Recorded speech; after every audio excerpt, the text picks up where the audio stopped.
باللہ من الشیطان الرجیم بسم اللہ الرحمن الرحیم ان اللہ فالق الحب والنوا، بے شک اللہ ہی ہے پھاڑنے والا دانے کو اور گٹھلی کو.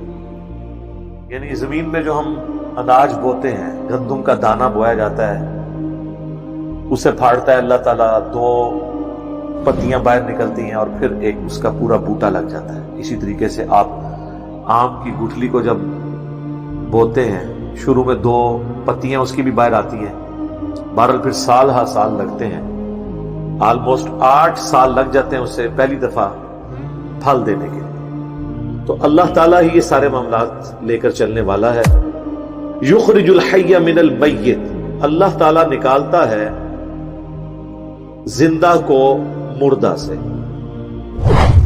زمین مردہ ہوتی ہے، باقی جگہوں پہ قرآن میں آتا ہے کہ ہم مردہ زمین کی طرف بارش بھیجتے ہیں اور ایک دم ہری بھری ہو جاتی ہے. یعنی پوٹینشلی اس کے اندر زندگی ہوتی ہے، لیکن وہ بارش کی برکت سے اللہ تعالیٰ اسے مردے میں سے زندہ نکال دیتا ہے. وَمُخْرِجُ الْمَيِّتِ مِنَ الْحَيِّ، اور نکالتا ہے اللہ تعالیٰ مردہ کو زندہ سے.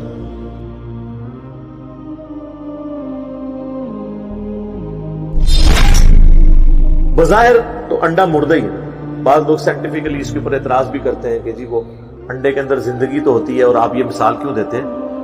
قرآن چونکہ لٹریچر کی زبان میں بات کرتا ہے، اگرچہ قرآن نے یہ مثال نہیں دی ہے، لیکن ہم سمجھانے کے لیے اپنی دنیا کی زندگی سے پریکٹیکل ایگزامپلس دیتے ہیں کہ انڈا بظاہر مردہ ہوتا ہے، اس میں سے چوزا نکل آتا ہے. مرغی زندہ ہے اور وہ بظاہر ایک مردہ چیز دیتی ہے، یعنی انڈا. لٹریچر کی زبان کے اندر، ہماری کامن آبزرویشن کے اندر تو اسی طریقے سے بات ہوگی. تو زندہ میں سے مردہ، مردہ میں سے زندہ. اور اگر آپ اس کو ایتھیکلی دیکھیں تو کافروں کے گھر مومنین پیدا ہو جاتے ہیں، مومنین کے گھر کافر پیدا ہو جاتے ہیں. وہ بھی تو زندہ اور مردہ ہے نا. بخاری و مسلم دونوں میں حدیث ہے کہ اللہ کا ذکر کرنے والا زندہ کی مثل ہے اور اللہ کا ذکر نہ کرنے والا مردہ کی مثل ہے. ذکر تو پھر بعد کی چیز ہے نا، اس سے بڑی چیز ہے ایمان کی دولت. جو ایمان لانے والے ہیں وہ زندہ ہیں، جو ایمان نہیں لانے والے ان کو اللہ نے قرآن میں مردہ کہا ہے. سورۃ الانعام میں یہ آیت گزر چکی ہے کہ حق بات وہی قبول کرتے ہیں جو بات کو سن لیتے ہیں، اور مردوں کو تو اللہ تعالیٰ قیامت کے دن ہی اٹھائے گا. یعنی عقل کے اندھے جو بات کو قبول نہیں کرتے ان کو اللہ تعالیٰ نے مردوں سے تشبیہ دی ہے. ذالکم اللہ فانا تؤفکون، یہ ہے تمہارا اللہ، تمہارا رب، تو کہاں پھیرے جاتے ہو، کہاں بہہ کے جاتے ہو. یعنی جس رب کی یہ کوالٹیز ہیں اسے اپنا معبود مانو، اسے اپنا الہ مانو اور اسی سے ہی دعائیں مانگو. اللہ کو چھوڑ کر اور ہستیوں کی طرف کیوں متوجہ ہوتے ہو، حالانکہ ان کے پاس تو کوئی کوالٹی اس میں سے نہیں ہے کہ وہ گٹھلی میں سے درخت کو نکال لیں، دانے میں سے پودے کو نکال لیں. یہ تو کسی کو پتا بھی نہیں ہے. یعنی اللہ تعالیٰ کا آرڈر ہے مٹی کو دیکھنے میں یہ حقیر چیز ہے لیکن اگاتی ہے. دوسری طرف سونا سب سے قیمتی دھات ہے،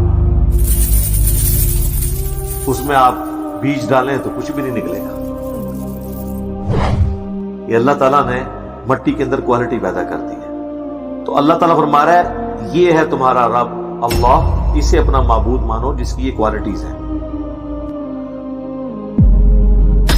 فالق الاصباح، صبح کو نکالتا ہے رات کی تاریکی سے پھاڑ کر.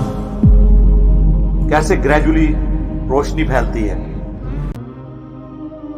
وجعل اللیل سکنا، اور رات کو اس نے بنایا ہے آرام کرنے کے لیے. والشمس والقمر حسبانا، اور سورج اور چاند کو حساب کے لیے رکھ دیا ہے. سارا یہ حساب ہی سورج اور چاند کی وجہ سے چل رہا ہے، چاہے آپ کے لیونر ایئرز ہوں چاہے سولر ایئرز ہوں. پھر چاند ایک کیلنڈر بھی ہے آسمان میں. آپ دیکھیں کہ چاند جب نکلتا ہے بالکل باریک ہوتا ہے، پھر وہ سیمی سرکل بن جاتا ہے 7 دن کے بعد، پورا سرکل بن جاتا ہے 14 دن کے بعد، پھر وہ دوسری طرف سیمی سرکل بن جاتا ہے 21 دن کے بعد. تو تھوڑی بہت اگر آپ کو سمجھ ہو تو آپ چاند کے ذریعے تاریخ بتا سکتے ہیں قریب قریب کہ یہ والی تاریخ ہے.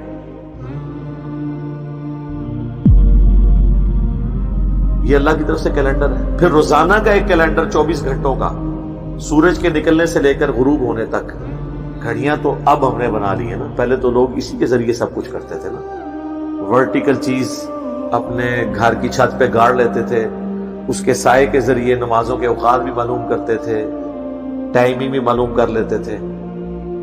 پھر جس دن سورج نہیں نکلتا تھا اس دن پھر غلطی بھی کھا جاتے تھے. صحیح بخاری میں آتا ہے کہ صحابہ کرام نے ایک دفعہ روزہ افطار کر لیا، بعد میں سورج نکل آیا، کیونکہ اس زمانے میں علم غیب نہیں ہوتا تھا. وہ بابوں کو ہوتا ہے، صحابہ کو تو نہیں ہوتا تھا، ورنہ روزہ افطار کر لیتے. سورج نکل آیا بعد میں.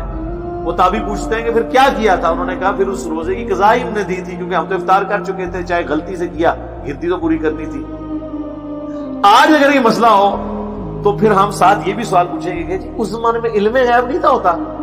یہاں تو ہمارے بزرگ تو کہتے ہیں جناب سورج تو ہم سے پوچھ کے چڑھتا ہے، ہم تو پوری دنیا کو ایسے دیکھ رہے ہیں جیسے تیلی میں رائی کا دانہ. تو آپ لوگ تو صحابہ، آپ لوگوں کے گھوڑوں کے قدموں کی خاک، جو گھوڑے کے نتنے میں بیٹھے اس کو کوئی غوث قطب ابدال نہیں پہنچ سکتا، تو آپ لوگوں کو نہیں پتا چلا. بعد کے بزرگ تو یہ کچھ سب کچھ دیکھتے ہیں. اس زمانے میں کہانیاں ہوتی نہیں تھی. ہم نے یہ ساتھ ساتھ آپ کے دماغ میں ڈرل کرنا ہے تاکہ آپ کو پتا چلے کہ کس بڑے لیول کا دھوکہ اس امت کو دیا گیا ہے قرآن کے ہوتے ہیں.